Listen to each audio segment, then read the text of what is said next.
unlike the other candidates who are just talking about who's the bigger crook, you know, I'm down here where the attention, the eyes of the world ought to be, not on which one is a bigger crook or which one broke the law more. You know, we're talking about the resources that have been extracted from this community that need to be put back in. What America is struggling with, the struggle for jobs, the struggle for decent schools. We're standing in front of one of many schools that was closed here disproportionately, schools in the community of color. We're looking at a school-to-prison pipeline from inadequately funded schools that put inordinate emphasis on high-stakes testing, which is not helpful to challenged learners. We're looking at a crisis of violence, and we walked down the street where Elijah Sims was killed only a short week or so ago.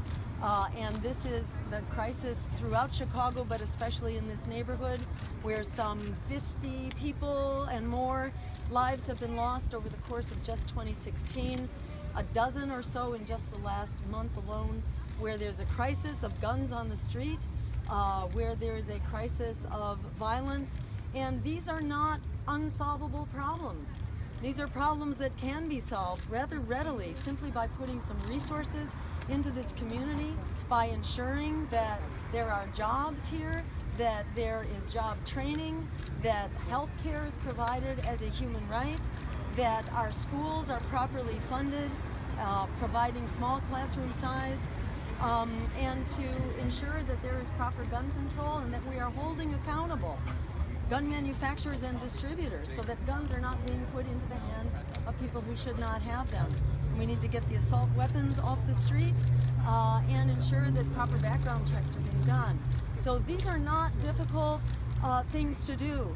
Our national program, in fact, calls for a Green New Deal, an emergency jobs program that will ensure that everyone who wants a job has a job. Because there is an economic emergency here, and the New Deal is something we already did during the Great Depression, we're calling now for a Green New Deal that also addresses the climate emergency and provides jobs in renewable energy, in weatherizing our homes and schools, in creating homes for that matter, in building the homes that this community needs so badly, as well as providing a healthy food system so there's not just one grocery store for miles around, but food is readily available and affordable to our communities as well as public transportation. And I'll just say simply, there are plenty of resources. In the United States right now, 22 billionaires have as much money as half of the entire population put together. This is extremely unjust. The tax contribution has been cut for year after year after year.